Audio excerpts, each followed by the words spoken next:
Hello and welcome to the Hoop Heads podcast. It's Mike Cleansing here with my co-host Jason Sunkle tonight, and we are jumping on with the NBA season only days away to do our annual tiers of the NBA. And if you've listened to us in the past, you know that we have put together a series of tiers that have sort of become our shtick for this particular little game that we play. So what we're going to do is we are going to put all of our NBA teams into 6 tiers.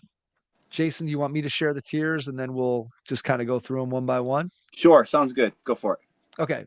So Did tier you number wait? one. Before you do this, Mike, did you adjust the last name now? I did. Okay, good. It's no longer it's not capture the flag. I still think it should. Well, we'll talk about it when We'll we get litigate. there. We'll litigate this. We'll litigate We'll this. litigate it. We'll litigate it when we get there. So let's just quickly refresh everyone's memory as to what the tiers are, and then we'll go through and put our teams into the tiers and talk about each team and why they are where they are. And if we have disagreements or arguments, we will go back and forth in a discussion about said team and try to figure out why we have disagreements and how we see these different teams. So some teams we may end up spending a lot of time talking about, some teams we may spend very little time talking about, just depending on how this thing all breaks out. So all that being said, here are our tiers. The first tier, we can win it. These are teams that if Jason or I put a team into this tier, we believe that they can actually win the NBA championship. The second tier, we think we can win it. Now, this tier is a little bit different in terms of how it's set up because this is more of how the teams themselves are. There teams out there that Jason and I do not feel can actually win the title, but we think that they think that they can win the title. So that's the we think we can win it tiers. The next tier, playoffs. These are teams that we feel pretty confident are going to make the playoffs in this 2025-26 NBA season. Next tier, play in. These are teams that should be battling for the 7 through 10 seeds in their respective conferences. Tier number 5, just plain bad. These are teams that are not overtly tanking, at least not as the season begins, but they are bad teams that have little to no hope of making the playoffs, let alone making the play in. So they are just plain bad. And then finally, the last category last year was capture the flag. What was it the year before for Wemby? What did we have for Wemby? I can't remember what that was called. Wobbly for Wemby or something like that. I don't know. I can't remember what it was. So this year we have, I guess, ostensibly there's 3 potential number 1 picks. There's AJ DeBansta from BYU. There's Darren Peterson from Kansas, who is, we believe, from Northeast Ohio. He was at Cuyahoga Valley Christian Academy for at least his freshman year, maybe his sophomore year. So he's a Northeast Ohio guy. And then we have Carlos Boozer's son as the other guy that potentially could be losing for a number boozing. 1 pick. Losing for boozing. Yeah, That's a good one. That's a new one. But I don't think we're going to go with that. We decided that we're going to go with Peter out for Peterson since he has some Northeast Ohio roots. It's been said that he is the best NBA prospect from Northeast Ohio since LeBron James. So we're going to go with Peter out for Peterson for our last. LeBron. For our last LeBron. Hennessy, man. Hennessy, baby. Hennessy. Out 4 weeks. Yeah. With the sciatica. So we'll get to that when we talk. We'll get to that when we talk Lakers and figure out what category we're going to put them in. So, all right, let's begin. We can win it. Let's start with me asking you, how many teams do you have in the 5? You have 5. I have 4. Okay, so I'm assuming that the 4 we have are going to be the same, and then I'll be curious to see who your one team is, and then the argument that you make for said OKC team. is 1. Agree? OKC is yes. Cavs are 1. Yes. Or 2. Denver, yes. The Denver Nuggets. Yes.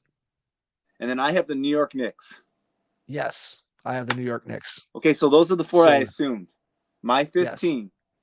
Okay. I did not get them in my pool. I did not pick them as a team that's going to win the most in the regular season. I'm putting the Minnesota Timberwolves in this category. Okay. I just have here's why, and you can. Do you have them in the we think they can win category? Yes, and I look back at last year's tiers of the NBA, and I had the Minnesota Timberwolves in the we can win it. I had them as one of only 3 teams in my we And can win it and category last year. and So I'm a believer in the Timberwolves. here's why I think that they're in the we can win it category. I think Anthony Edwards continues to get better. I think Rudy Gobert, as much crap as we may give him as a basketball player, is still one of the best defenders in the NBA and can protect the rim. I think Julius Randle, we were unsure with what Julius Randle was going to be for the Minnesota Timberwolves and whether him and we thought, I think we both can argue that Karl-Anthony Towns and Julius Randle, we did not think that they were going to make as big of an impact in a positive way as they did last season. Would you agree with that statement? You agree with that statement, right? I would So, agree on both so, sides. so, On both so, sides. so putting it in perspective. Another year of this group together. Another year of Anthony Edwards getting better. I think Chris Finch is a great coach. And the bottom line is this. I just think that this team is ready to make the jump. I think my biggest concern would be can they compete in a consistent basis with OKC in a 7-game series? That would be my hesitation, is Oklahoma City. Do I think that this team could beat Denver? I think this team could beat Denver in a 7-game series. I'm They've not beaten Denver repeatedly. They've repeatedly repeatedly. beaten Well, Denver. I guess I Yeah. should say I know they can beat Denver in a 7-game series, but my hesitation would be, can they beat Oklahoma City? And I think, to be honest with you, me putting Minnesota in this group is primarily because they've beaten Denver consistently. And if I'm putting Denver in this category, I feel like Minnesota also deserves to be in this category. So I'm putting Minnesota there. Okay. So you make some compelling arguments. I think the argument for Minnesota is the continued ascension of Anthony Edwards. We've discussed that a lot over the last couple podcasts. He's clearly right there knocking on the door of being, if he's not a top 5 player in the league, he is right there. And if you have a top 5 player in the league, that usually gives you a chance to compete for an NBA title. So Edwards, check.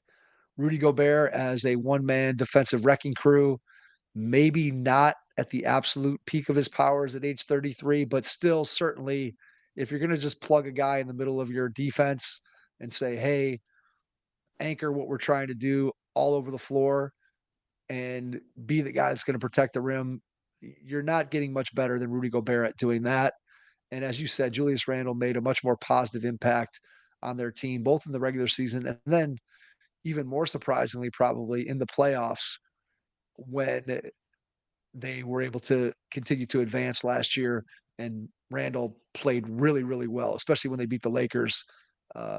He just had an outstanding playoff series and had a bigger impact than anybody I think thought that he would. This team's big. This team is menacing defensively. When I look at the why not in terms of thinking they can win the title, I look at the point guard position and I see probably starting again this year for them is 38-year-old Mike Conley. And I think if you could put Mike Conley in the way back time machine and put 32-year-old Mike Conley on this team, I think this team definitely could be a team that could win the NBA championship. I just don't know what their depth is at point guard. And the counter argument would be, well, hey, they're just going to give the ball to Ant. And I would say if I look at the total breadth of Anthony Edwards' skills, his ability as a playmaker is probably the one that is the furthest from being at a superstar level. And so I just don't know what they're going to do at that point guard position because Mike Conley is clearly not at this point in his career capable of playing high level point guard basketball for 30 to 35 minutes a night, both in the regular season and in the playoffs. And then you look at, well, who else do they have on the roster? Rob Dillingham out of Kentucky, their draft pick from last season, didn't play at all. And when he did, and the type of player that he is, he's not really a pure point guard anyway. He's more of a scorer. So that doesn't really fit. You got Bones Highland on this team who multiple teams have given up on Bones as far as being a guy that can provide steady play at the point guard position. And then after that, there's really nobody on the roster that's listed as a pure point guard. They have some other guards, but they don't have anybody that is really a guy that can run the show and be a floor general. And so that's the thing that I worry about is their superstar, Anthony Edwards, the one area where he is, and I don't want to say weak, but the one area that he probably needs to continue to improve more than anything to really reach his potential is that playmaking piece. And they don't really have anybody else on their roster that fills that role simply because Mike Conley just is old and can only do it at whatever level and not to the level that they need in order to be able to win a championship. So that's why I knocked them down this year to the next category. But I can see it. I understand why you did it, but I just don't think that with the point guard situation that they have currently on their roster that they can. I don't think they're better than Denver and Oklahoma City. I don't see them being able to beat both of those teams if those two finish 1-2 in the West, which is what I would expect. What if they found a way to get I mean, say Boston's a down season? What if they find a way to get Derek White on their team? if you add Derek White to this team, it's a championship contending team for sure. But again, then you look at what do you have to give up? And I don't know what Minnesota's off the top of my head. I don't know what their draft pick situation is and what they could potentially give up or who off the Timberwolves roster would Boston want to deal for and how would that impact the roster. But if in a vacuum, if you take out a rotation player at a different position and you bring in Derek White and put him next to Anthony Edwards, then yeah, this team for sure becomes a legitimate title contender. Okay. I think the rest of the other. Let's hit each of those teams just very quickly. Just give me let's alternate. You pick two of the teams you want to share some thoughts with. I mean, Oklahoma City had 68 wins last year. They are the defending champions. Done. And they're going to be better. They're young. They're young. They're going to be better. Their guys are going to their players are all on an upward trajectory. So yeah, they're the overwhelming favorites to win the title. Pick your second team. Okay. I think I'll go with the Cavs. I mean, they were the number one seed in the East last year, and they deserve and probably will be either the 1 or the 2 seed this year. I mean, and theoretically, if everybody's healthy, they are the best team in the East. If everybody's playing, they're the best team in the East. The question comes down to, can they do it in the playoffs? The end. So just one thing on the Cavs from me, and it goes back to what we've talked about forever when it comes to the Cavs. Does Evan Mobley have to be the best player on this team in order for them to win the championship? Can they win this? Can they win the title if Donovan Mitchell is still their best player and Evan Mobley is their second best player on offense? Can they win the title? Probably not. I would agree. I think it's going to be tough. I think Mobley has to he took a big leap last year, second team All-NBA, defensive player of the year, probably showed us everything we could have ever wanted from him and more, considering where we were with him heading into last season, where we were kind of down and like, man, is this guy ever going to get to that level? Or is he just going to be a really good defensive player who dunks lobs? And he showed himself to be much more than that. He's got to get to, I don't think he's going to get to Giannis's level, but that's the model for what he has to be, is a lesser version of Giannis going to the rim and in terms of strength around the basket, but maybe an elevated version of Giannis as a shooter. And I think that is the level he has to get to. And if he gets to that level, then I think he's probably your best player because of what he does on both ends of the floor. It'll be interesting to see if he gets there. I still think if Mitchell is their best player, I think this roster is too flawed with the overlap between their 4 best guys. And so they're going to be right there and they're going to have a chance because I think either them or the Knicks is going to get to the finals. And if you get to the finals, anything can happen. But I still think Mobley has to ascend to be their best player before this team really can say, hey, we're going to win a title. If all the contenders are at full strength, Mobley's going to have to be the best player if you're going to have any chance to beat any of these other teams at full strength. That's what I'll say about the Cavs. And then I guess the last team is, I guess I'll hit the Knicks and Nuggets. The Knicks, you have to put them as a team that can legitimately win it because I think they have a chance to get to the NBA Finals. But I still think that if Karl Anthony Towns, I stand by what I said last year when they made the trade. Even though Towns was great, he way exceeded my expectations both in the regular season and the playoffs. He was about as good as you could have honestly hoped to expect. I still think that when push comes to shove, there's just going to be some bad Karl Anthony Towns moments, whether it's defensively or boneheaded things he does on offense that are going to prevent you from winning a title. Maybe they get to the finals with them. And if you get to the finals, like I said with the Cavs, anything can happen, which is why I have them in this category. But I still think Karl Anthony Towns ultimately holds them back. And then Denver, you look at what they did upgrading their bench, right? You get Cam Johnson for Michael Porter Jr. Hopefully, Cam Johnson's healthier and he's a more versatile version of Michael Porter Jr. And then you add Tim Hardaway, you add Valanciunas to the bench. And I think by doing that, you just end up with a roster that is much stronger, much deeper. You're not depending anywhere near as much on Russell Westbrook as they did last year, right? You take Russell Westbrook out of the equation and you add in what they were able to pick up and do with their bench, getting Bruce Brown back from his to add him to what was their championship roster. I just think they're deeper, and Jokic makes everybody better. And last year they were just a guy or two short. And who knows if they get anything from Julian Strother or they get anything from Peyton Watson, bonus if either one of those two young guys becomes a guy that they can count on. So I think all four of these teams that we have that we agreed upon, I think you can make a compelling case for them getting to the NBA championship.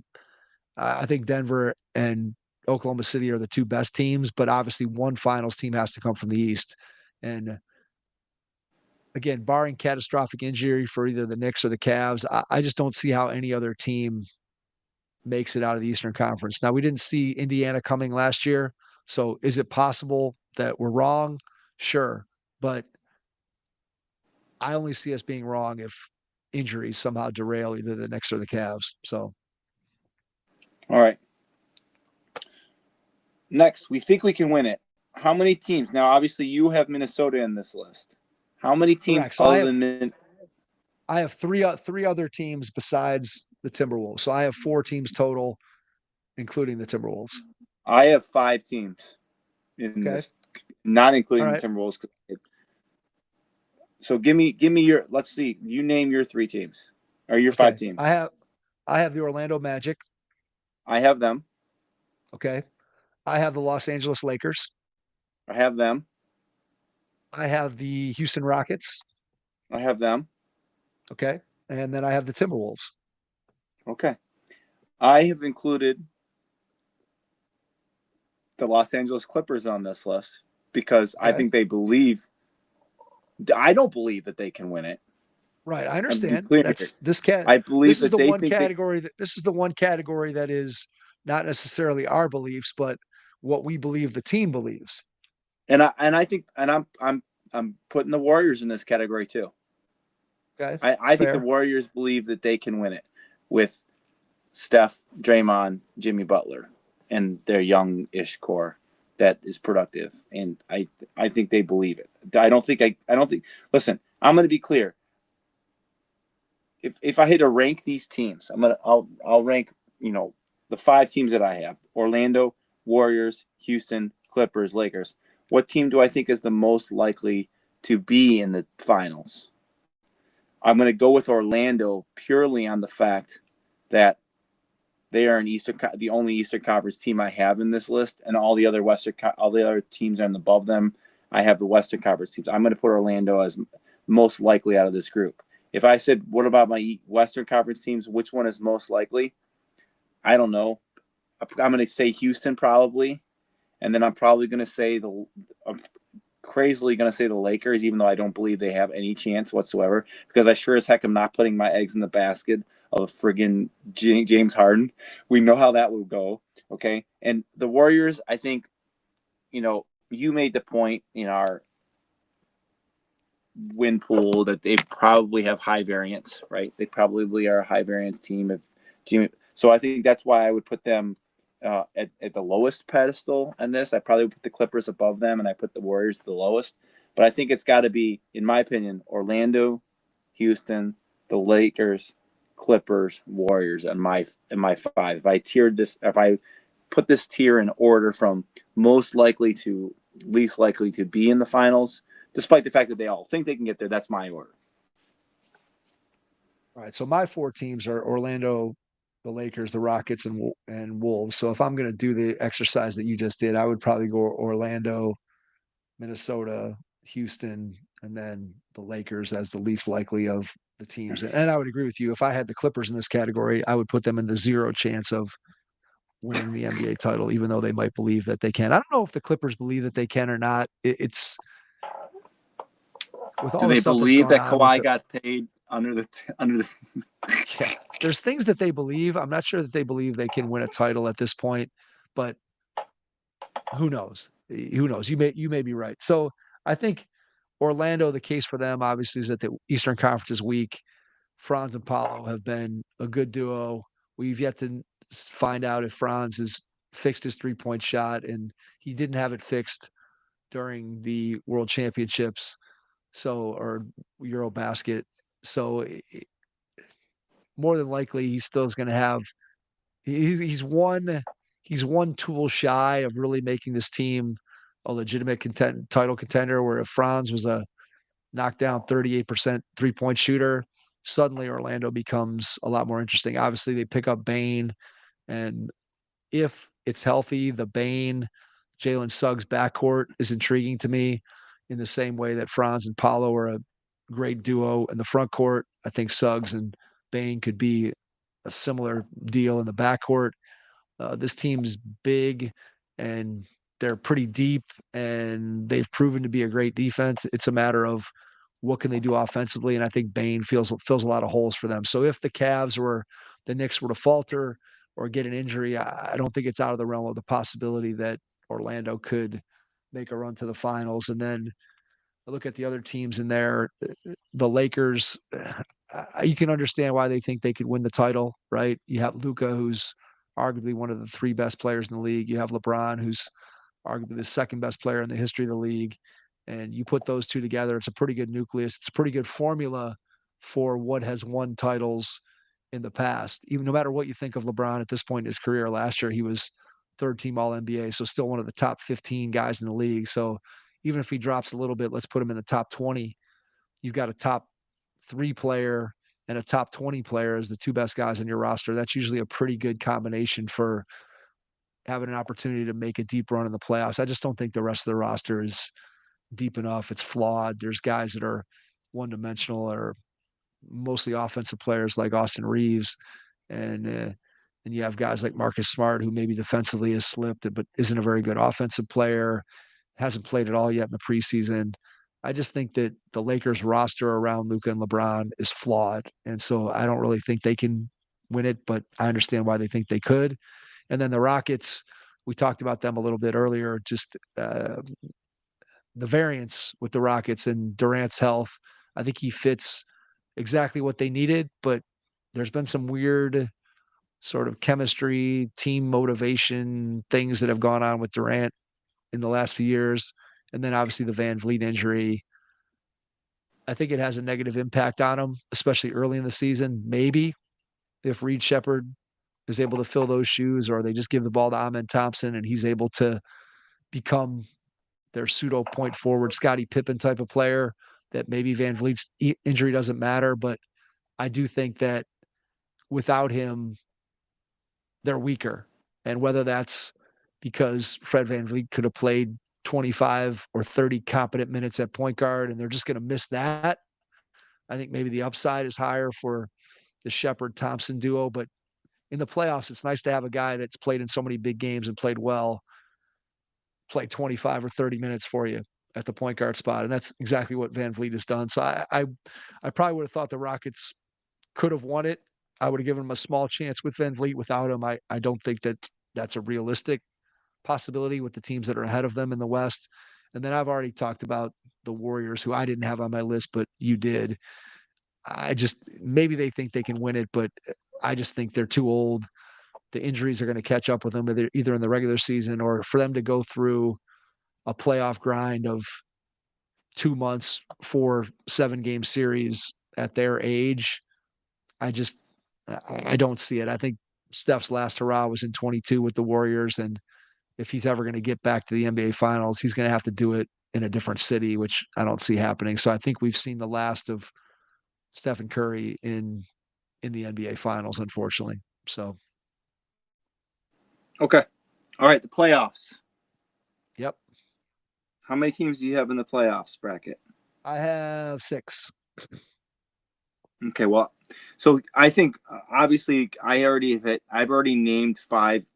I've already named 7 Western Conference teams between my we can win it, we think we can win it categories. I only have 4 in the playoffs bracket. So why don't you go ahead and name your teams, and then obviously if they're ones that we've already addressed, we can go ahead. All right. So I have the Bucks.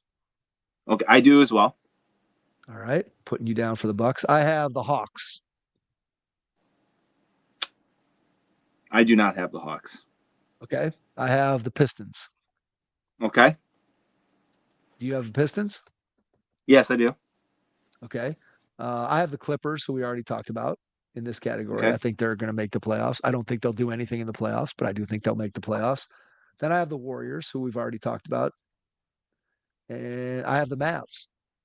I have the Mavs. My Eastern Conference team that you do not have in the playoffs, I've swapped out the Hawks for the Boston Celtics. Okay. I just can't wrap my head around a team who's been as consistently as good as Boston. I know they don't have Jason Tatum. I know you alluded to our last podcast about the video of him dunking, and if he comes back and he plays, this team is not going to be in the play-in. All right, it's not happening. This team is going to be they're going to be in the top 6. If he Their plays, roster is bad. Their roster is bad, though. Their roster is bad. We went over their center rotation a couple podcasts ago, but their depth is bad. And I think it depends on when or if Tatum comes back. I think that there's a chance that Boston could be in a fairly decent hole by the time he comes back if things don't go smoothly, which I don't know how smoothly they're going to go. But I get your point. Here's the thing on the Eastern Conference, right? In the Eastern Conference, I think there's 5 playoff teams. When I went through this exercise, I had no idea what to do with the 6th spot in the Eastern Conference. So you have Knicks, Cavs, Bucks, Hawks, and Pistons. Well, I think as the 5. let's just say I have more teams in the play-in than are possible for the play-in. Right. Because of the Eastern Conference. Because of the Eastern Conference. I do as well. I just don't think I could not figure out for the life of me who the 6th Eastern Conference playoff team was. I couldn't. So you landed on the Celtics, obviously. I have the Celtics in the next category, which we'll talk about, along with 1, 2, 3, 4. I have four teams in the Eastern Conference in my play-in category. We'll get to that. Well, then so that's exactly how many. That's how many you should have in the play-in category. I have 6, Mike, because I couldn't make a decision. Well, I have a lot of my teams that are just plain bad in the Eastern Conference. I'm gonna have to move somebody up to get because I only have 5 teams in my we think we can win it playoffs category. So I don't even have a 6th. I don't even have a 6th Eastern No, you Conference do. You have team. 5. You have 6. You have Orlando, Cavs, the Knicks, Milwaukee, the Pistons. Oh, you're right. I do. Yeah, you're right. I forgot Orlando. Okay. Man, so he's retired and he's forgotten how to count. My gosh. Sorry, I can't count. I can't count. So I do have 6. All right, so that makes sense. All right. You said you don't have Atlanta, right? Atlanta's the team you're bumping out. Oh, they're in the play-in, baby. Okay. All right. So you want to talk about Atlanta first? I mean, I can't buy into Trae Young anymore. I'm over it. I'm done. I'm done buying into that guy. He had one good playoff series. And one good playing game. I think the rest of their roster, though, is good enough that. Well, Kristaps, you're relying on his health. In the terrible Eastern Conference, though, I just think this team, they have guys that I think they can be good. I mean, I think they can be good defensively, despite the fact that you have Trey Young in your lineup. Jalen Johnson, good player, does a lot on the floor, Is he going to be healthy versatile. all year? Coming back from a torn ACL, which again, always a concern, but certainly And not he the was same hurt in level of college too, concern. right? Jalen Johnson was hurt in Yeah, college too. he So was. He was, but certainly not the same level of coming back from a torn ACL of even 10 years ago. The rate of success of coming back pretty much 100% healthy from a torn ACL is pretty high at this point. Dyson Daniels, great defensive player, improved as an offensive player, probably has a continued upward trajectory. Risha Shea was the number one pick in the draft. Is he a prototypical number one pick who's going to be a perennial all-star? Probably not, but he's going to be a good player in the league for a long time, and he has a lot of skills that are valuable. Porzingis, he's not going to probably be healthy, but the best version of Porzingis makes any team better just because of what he can do at his size, spreading the floor and blocking shots. Okongwu, I've heard multiple podcasts. I think Zach Lowe picked him to be the sixth man of the year, but he's a guy who's continued to get better. Again, a little bit offensively challenged, but a force on the defensive side of the floor and improving as an offensive player. They got Alexander Walker. They got Luke Kennard. I just think this roster is good enough that, and Trey Young is good enough at what he does offensively. And I think this lineup is good enough to be able to hide him defensively that I think Atlanta's going to be better. I think Atlanta's going to be and better than you think. And I just think in the weak Eastern Conference that they got a good shot to be I think they're going to be the fourth or fifth. I think they're going to finish fourth or listen, fifth in the East. you make a lot of good points. I'm just not buying any. I'm not buying what you're That's selling fine. just because I don't I believe in Trey understand. Young. I understand. I understand your Trey Young skepticism. I completely understand it. It's well justified based on Um, just where the Atlanta's finished yeah, in years when he's been healthy and other guys have not. He hasn't been able to lift this team beyond sort of mediocrity, except for one year where there yeah. was kind of some fluky, weird stuff that went on in the playoffs when they made that run. So, So, all right, let's move so on from then as Atlanta. far as the other two teams in the Eastern Conference, Milwaukee and the Pistons, we're in agreement. I think Milwaukee's probably the fourth best team in the East. I think they're and I think it's Milwaukee's four, Pistons are five, and then Boston, Atlanta is 6, 7. And I wasn't trying to do the 6, 7 thing. I was just saying that's where they go. So um, that's where I'm at. And I don't know. Do you think Milwaukee or Pistons end better, Mike? It's a tough one. It really is. I think. I mean, part of me doesn't want to bet against Milwaukee. I mean, clearly Giannis is probably the best player in this conference. So to say that he's going to finish outside of the top 4 or 5 and he's going to finish sixth or finish in the play-in seems crazy. Yet at the same time, I think Detroit has a better team than the Bucks. If I look at just the total package of the roster, I like the Pistons better. I like the Pistons roster better than I like Milwaukee's. But you're probably right in that Giannis is that good. I could see Milwaukee finishing fourth. I could also see him finishing behind Atlanta and Detroit if both of those two teams come together the way that potentially they could. I still feel like Atlanta to me is completely unproven. Detroit, I think, proved a little something in the playoffs last year, going toe to toe with the Knicks in the first round. And obviously, they're going to get Jaden Ivey back, who had a good start to the previous season before he got hurt and missed the rest of the year. So I think Detroit is more of a proven concept than Atlanta. And Milwaukee, you're just basically betting on Giannis to be able to carry whatever else the Bucks are going to throw out on the floor. Because other than Giannis, clearly the Bucks roster is inferior to both Atlanta and Detroit's. The question is, can Giannis elevate those guys and make them into the fourth best team? I don't know. I'd probably pick either Atlanta or Detroit, one of the two to finish fourth, and then pick Milwaukee in the fifth spot and figure that the other team, Atlanta or Detroit, maybe it didn't work out perfectly and that team finishes sixth. But I don't know. I don't see any of those other teams. You're higher on the Celtics than I am, so I don't think the Celtics are going to creep into the top six. So I don't know. I could see. Let's put it this way.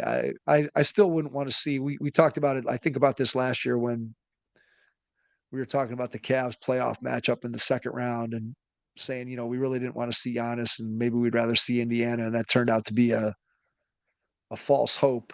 But still, the idea of playing Giannis in a playoff series would scare me to death just because of how relentless and just, again, how hard he plays and how hard he competes. I'd be scared of that. And that's not going to go away in the regular season. So I can see you making the case for the Bucks being fourth. I just don't like the rest of their roster as much as I like Atlanta's and Detroit's. So it depends on how you value Giannis. Okay. All right. Next up, playing. Mike. Quick hit on the Mavs before we go. What's your Mavs take? Because I kind of shared mine in the last podcast about the tiers. I mean, I think the Mavs, if Anthony Davis, Cooper Flag, and company stay healthy, and Kyrie maybe comes back. I know they've said that he's not as progressing as much as they thought he would, even though he said he's making progress. I think this team's good. I think they're but it's all going to hinge on Anthony Davis's health, which that's like betting on Zion Williamson's health, and Joel Embiid's health, and I think that's the biggest question mark. How many games until Davis gets poked in the eye and has to miss 3 games because of getting poked in the eye or something ridiculous? I don't know. Right. I think that's the biggest thing. Davis, the biggest question is Anthony Davis.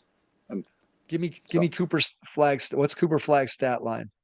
End of the season, points, rebounds, and assists. Where's he end up?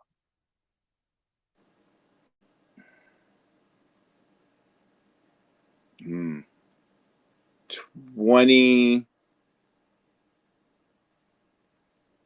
I'm basing it on the fact that I don't think Kyrie comes back very soon, so he's going to have to do some more scoring. So right. I'm going to say 20. I'm going to say 28-6. Wow! Holy cow! He goes 28-6. So I said I had 16, 7, and 4. You're really optimistic. 6. If he's 28-6, I mean, that's legit. That is give him the ball and get out of the way in another 2 or 3 years that he's that kind of superstar. It'll be fun to see if he gets to that level. I'm tempering my expectations a little bit, but he's going to be good right out of the gate. And I think he again is a guy who's going to impact. Take. Don't tweet at freezing cold takes when he's averaging 10, 4, and 2. Podcast listener. Okay. Anyways, all right. Well, playing. Yeah. All right. Playing. Okay. Yep. So here's who I have in the play-in. I'm going to just go Eastern Conference play-in. These are the teams that are in vying for Eastern Conference play-in in my eyes. Sure. Okay, go. I've got the Hawks. Yep. I've got Chicago. I've got the Heat. I've got the Raptors. I've got the 76ers if they stay healthy. I put a little asterisk above that. And then I've got Indy. And I went with Indy wins. And I understand that sounds ridiculous that I have them in here and I picked Indy's wins as high as I did. But that's where I'm at. That's who I have in the Eastern Conference. And then in the Western Conference, I have Portland. Yep. Which you picked the losses. I have the Spurs. Yep. I have the Grizzlies. Okay. And I have Sacramento. Okay. All right. So teams that I only have one team in here that we already talked about, and that's the Boston Celtics. So I have them in the play-in. So on the Eastern side in the play-in, I have 4 teams. I have the Celtics, I have the Heat, I have the Pacers, and I have the Raptors. You pick one of those 3 teams that are not the Celtics to talk about. I mean, I'll talk about the Heat. It's just the Heat culture, Mike. I mean, it's just the bottom line, right? Like they consistently win. Spo's a good coach. That they're always around the 39 to 42, 43 wins every single season consistently. And ironically, Mike, Chicago is also in that same boat. They are toiled away in mediocrity in winning 30.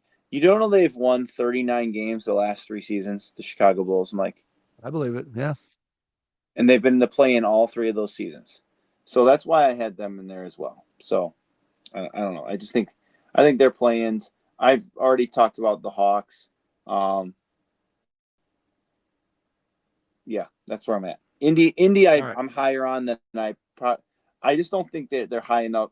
I'm higher on Indy than most people, but I don't think they're gonna end up being in the top 6. Got it. Makes sense. So I had the Pacers in this spot. I think that you have to give some credence to the fact that they made it all the way to the finals and that a lot of those guys are going to be on the floor for them. And even though they're missing two very, very important ingredients in Halliburton and Miles Turner, I still think that the rest of the roster, you make an NBA Finals run, and that has to toughen you up and give you some confidence. And guys who maybe didn't have as big of a role in that title run are going to have to step up and play an even bigger role. So you think about Nemhart, you think about Benedict Mather, and you think about Isaiah Jackson coming back from injury, who they signed in the offseason to maybe take some of those Miles Turner minutes. Maybe you play small with Siakam playing some small ball five. Who knows? But I think Indy is a team that is going to be significantly worse. They obviously have no chance of duplicating their finals run, but I think that the championship equity that they earned last year probably is enough to get them into the plan. I don't think the roster as it's constituted is good enough to get them into the top 6. The Heat, I think, to me, it comes down to the reason why I put the Heat above some of these other teams that I categorized as just plain bad is because of Spolstra and what he'll be able to do with whatever lineup he throws out there on the floor. He's going to work some magic and get his team to the point of competency. And I think in the Eastern Conference, competency is going to be enough to get you into the play-in. They're obviously going to struggle a little bit without Tyler Hero at the beginning of the season, but eventually he's going to come back. They got Norman Powell to kind of fill that scoring void. It just feels like Miami's always tough to play against because they're well coached. And then Toronto, we talked about it a little bit in the last pod during the wins draft about just it's a weird roster. I'm not sure how Brandon Ingram and RJ Barrett and Emmanuel Quickly, how do those three guys, how do they fit together? Scotty Barnes is probably the most important guy in the franchise, and yet all those other guys need the ball. And then obviously they signed Pirtle or re-signed Pirtle to an extension in the offseason that a lot of people wondered about, like, why are you giving him as much money as they did? So that they're kind of a roster that I like their individual guys. I don't mind any of those four of their main guys, but I just don't know how they all fit together. They all feel like guys that are at their best when they have the ball in their hands, and there's not a lot of off-ball juice with any of them. And so that makes me wonder, even though you have a decent roster in terms of talent, I don't know how it fits. So that's why I have them here in the play-in. So that's the Eastern Conference for me. And then on the Western side, you and I agreed on the Spurs. I think that clearly if Wemby's healthy, this is probably where they're at because I don't think they're good enough to get to a 6 seed, but I do think that they're better than the teams that are behind them. Memphis, I put in here because, again, when Ja and Jaren Jackson have played and been healthy, they've won. Last year, they won 48 games and had kind of a really weird year. And I don't expect them to be at that level again. But if you win in the mid 40s, you probably have a chance to be in the play-in. And then my other Western Conference team was I continue to ride the Zion Pelicans train. So I had the Pelicans in the play-in mix here for the Western Conference simply because I refuse to give up my Zion stock. I just feel like if the guy's Well, healthy, yeah. if he's healthy, If he's if he's healthy, he's healthy, healthy, if but he's not going to be. yeah, right, he's probably not going to be. But I'm going to continue to ride the Zion train, and I'm continue as long as he's in the league. I'm going to continue to root for him because he's just such a unique talent, as I've said ad nauseum, literally hundreds of times on this podcast. So that's why I have him in there. And then I have a couple of teams that you had in the play-in. I have the Bulls and the Sixers in the just plain bad category, and I had the same for for Sacramento and the Blazers. So I don't know if you want to talk about either of those Western Conference teams. I mean, the Sixers is kind of self-evident. You know, no matter whether you think they're going to be in Yeah. the play-in or that they're just plain bad, I mean, it's just you can't count on their guys. But pick the Blazers or Sacramento and Hey, give me your can thoughts I on ask why just you have can them. I just ask you one question about Sure. Zion Williamson? Yeah. Who has played more games in their NBA career? Zion Williamson or Markelle Fultz? Who's played more games? It has to be Zion. Zion Williamson has played 214 regular season games. Okay. Markelle Fultz has played 255. Wow, that's crazy. That's crazy. And Markelle Fultz's career is ostensibly over, I would guess, at this point, because unless he's been signed recently in the last couple of days, I don't think he's currently on an NBA roster. And No. well, I'm looking forward to. Hey, listen, I'm hoping that I'm going to collect my Zion bet win this year. Right? He's only got to get to 250, so that's like Yep. another But what listen, he's got to play. He's got to play 35 games or so to be able to get me to. Come on, Zion, take it home. 35 games. That's all I need. yep, there you go. Okay, I saw that stat That's and I crazy. wanted to share it with you when you said that. That's crazy. Okay. That's crazy. I don't really have anything to say about the Spurs or the Grizzlies. I don't know. Let's move on to the just plain bad. All right, just plain bad. The teams that I have in the just plain bad. Okay. Sacramento. Okay. Or not Sacramento, sorry. No, I thought I you don't had have Sacramento in the.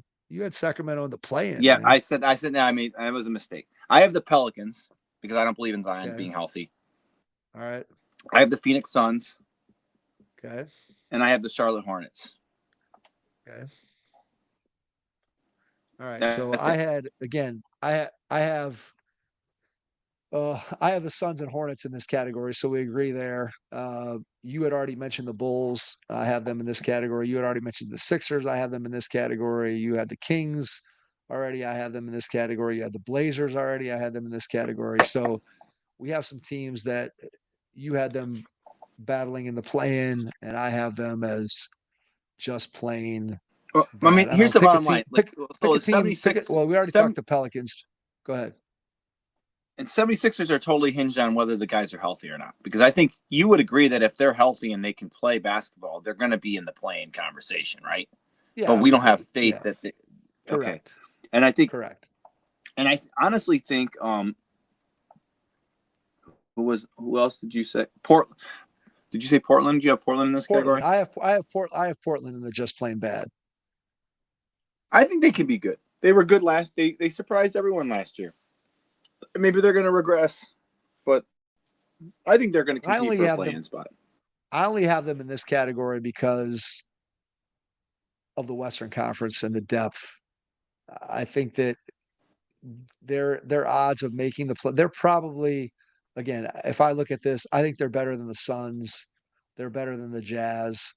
They are better, I think, than probably the Kings. Could they be better than the Pelicans if Zion's healthy? Probably.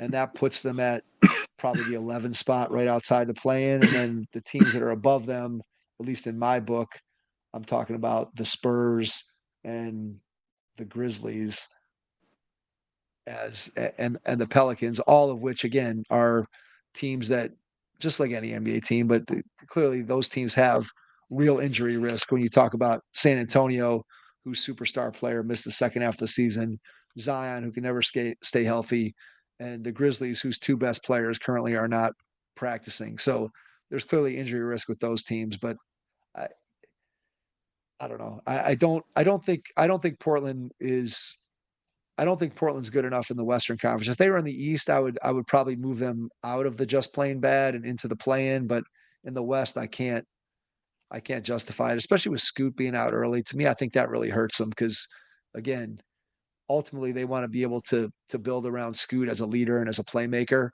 And the fact that he's missing training camp, and then you got to try to incorporate him and get him back in shape as the season is going along. That's difficult. I think Portland also kind of, to me, they feel a little bit like the Raptors in that I like some of their guys. Like I like Avdia. I don't even mind Jeremy Grant. His contract that looked really big before doesn't look quite as bad. I like Drew Holiday, obviously, who they added.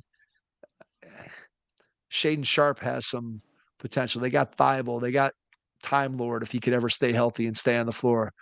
Jan Hansen has been putting up summer league highlights. So they have some pieces. Klingon was good last year. They have pieces. I just don't know how all those pieces fit together. When I look at Portland, I'm just not sure like what's their identity? How are they going to play?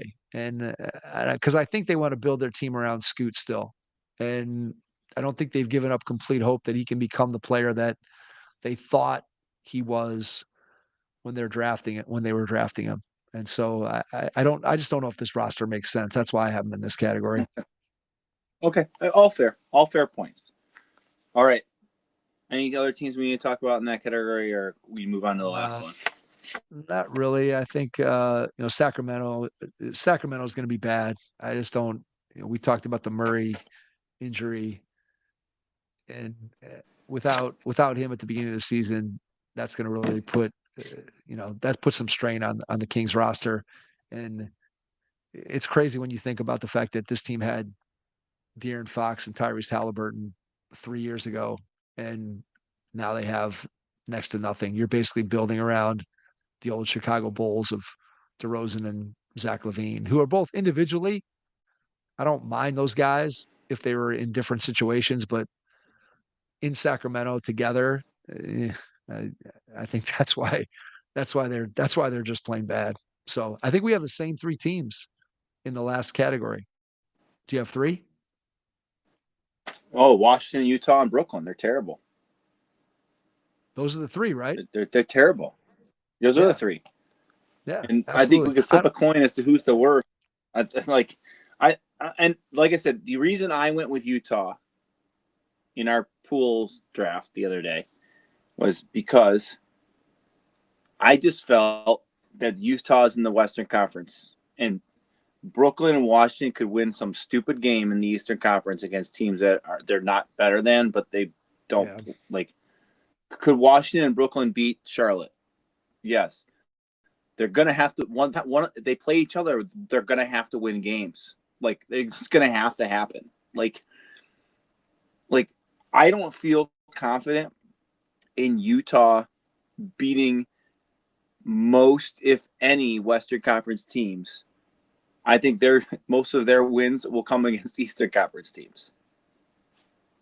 So that was where I was. Do I think Utah is a worse team than the other two? Probably not. But their level of competition is going to be much higher. So, all right. So let's frame the discussion in this particular way. If you were going to take one of these three teams, which one of these franchises, put these teams in order, not in terms of which team is going to be best, have the best record this year or the worst record this year, but in terms of if you were picking one of these teams to just take over that franchise and say, I'm going to be the New Jersey or the Brooklyn Nets for the next 5 years. I'm going to be the Wizards for the next five I would pick years, Utah. or I'm going to be. Pick Utah because of the I draft think you're right. capital they have, right? Tell me Don't they? why. They Yeah, the draft capital. The draft yeah, capital is all the trades that Ainge has made to like build a war chest. It's not the OKC war chest because they haven't been as productive at getting better in the current moment. They've set themselves up for the future. Whereas when OKC made the trades, they got Shea. Okay, they made other moves and then picked based on those moves, and then with Chet and Jalen Williams and all these other players, I think Utah is long term setting itself up. It's got a lot of picks and things that it's laid out for itself, but unlike OKC where it hasn't gotten better in the current times, right? So it's the OKC situation without getting better in the now.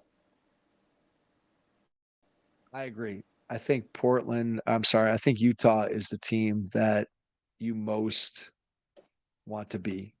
And I think there's reasons for that. One, you mentioned just the draft picks that they have coming from the Minnesota Timberwolves and from the Cleveland Cavaliers, both who have been good teams. So they're not necessarily high picks, but still picks that you can either use yourself or use them for trades. They have what I would say is the most intriguing young player, I think, on any of these three teams to me is Ace Bailey, just because of his pedigree coming out of high school and what he's flashed so far in the preseason. Obviously, he's never played a regular season game in the NBA, so it's hard to project him ahead of some of these guys that have played, maybe Alex Sarr or Bob Carrington, or I don't know, who do you like on the Nets? There's probably nobody that even I would even think would compare to him in terms of being a prospect. And then the other piece that Utah still has is Markkanen, who's clearly the best player on any one of these three teams. And whether that means that they keep him and use him as a building block, or eventually they trade him and he brings back other young pieces that you can put together with what you already have. I just think Utah has the most interesting young player. They have the best player of these three teams. And they also have some other young guys that I think potentially could become solid rotation players on a good NBA team. Keontae George is a decent player. Taylor Hendricks, who had that horrific leg injury last year after a couple games, but he was really coming on. And so can he come back and be healthy? I think he's a guy that could potentially be someone that could be an NBA rotation player and be a good one. Walker Kessler is an NBA rotation player. And I just think that their roster is the best of these three teams. But clearly they're the three that are they're going to be tanking, and they're going to be trying to get to the bottom of the league, to get to the top of the draft, to see if they can get, again, we're calling it Peter out for Peterson. So Darren Peterson, AJ DeBansta, or I forget Boozer's kid's name, but Carlos Boozer's son. Boozing for So boozing. there we go. Losing So for boozing. so those are our tiers. Those are our teams. That's all a preview of what we think the season is going to look like. Next week on our regular Tuesday episode, we will talk a little bit about our final predictions for who we think is going to get to the finals, who's going to win the finals, MVP, some other awards, that kind of stuff, to just kind of kick things off. And it'll be on opening night. So we'll Mike, have what? We'll have some games to talk about. We'll have some games Correct, to which talk I'm about. looking forward to. Yeah, I'm looking forward to be able to talk some, not just off-season shenanigans and predictions, but actually be able to talk about some real basketball games. So that will be a fun one to look forward to. And again, I can't believe the NBA season is almost here, and it is. So we will be back with our, I guess, continuing our season preview, but also talking about the opening night on of the NBA season next Tuesday night / Wednesday morning, which is when you'll be listening to it more than likely. So thanks for checking out this. We popped in this extra episode this week because we wanted to get in all of our preview content. So we appreciate you listening with us and going through and talking tiers of the NBA. So to everyone out there who's listening tonight, thank you. And we will catch you on our next episode. Thanks.